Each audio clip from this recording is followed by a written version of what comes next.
Bora falar agora sobre Maicon, volante do Corinthians. Como assim, volante do Corinthians? Ele não é jogador do Shakhtar? Não, estou colocando como jogador do Corinthians porque já há um acordo firmado entre todas as partes. Entre o Corinthians, entre o Shakhtar e entre o atleta. Fui o primeiro a contar para vocês na noite de segunda-feira no programa do Nicola e na manhã de terça-feira aqui no canal do Nicola que houve um avanço significativo nas negociações e era questão de tempo para que o Maicon fosse anunciado como reforço.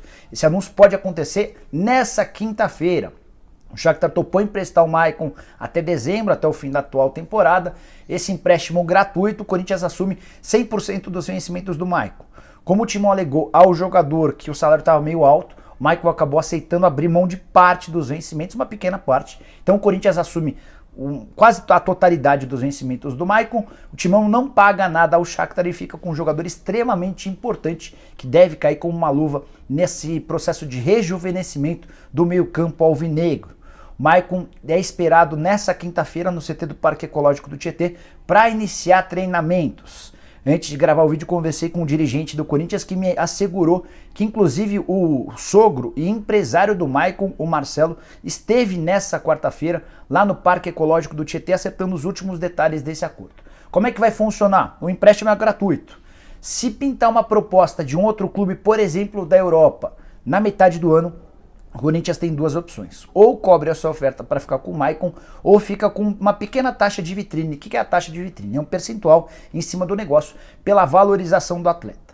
Já se não pintar proposta e o Maicon terminar a temporada no Corinthians, aí vai caber ao Corinthians dizer se quer ou não comprar o jogador. Em definitivo, não há obrigação de compra nesse contrato, e sim uma opção de compra, tá? O valor fixado para essa opção de compra não foi divulgado pelas partes. Sigo tentando avançar nessa notícia, assim que conseguir conto para vocês. De qualquer forma, já é uma grande novidade. O Maicon será reforço, será inscrito inclusive na Libertadores da América. Já pode pintar na semana que vem. Maicon que está há mais de um mês em São Paulo, tá?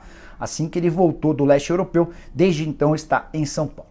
Para fechar, algumas informações importantes sobre o Corinthians. A Gaviões da Fiel voltou a manifestar-se contra Roberto de Andrade e Alessandro, exigindo a dispensa dos dois.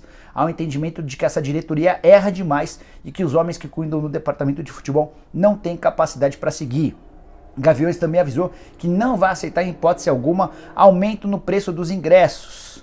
A justificativa é de que há uma crise financeira muito grande e não é justo passar ao torcedor a incompetência da diretoria que foi buscar jogadores caros e que acreditou na Taunza, que não tem cumprido e honrado com os seus compromissos. Acho que a torcida tem bastante razão nesse comentário. Só para arrematar, legal falar que o Corinthians conseguiu a aprovação das contas do ano passado e contas que fecharam no positivo. Não foi um baita lucro, 5 milhões e 600 mil reais no azul.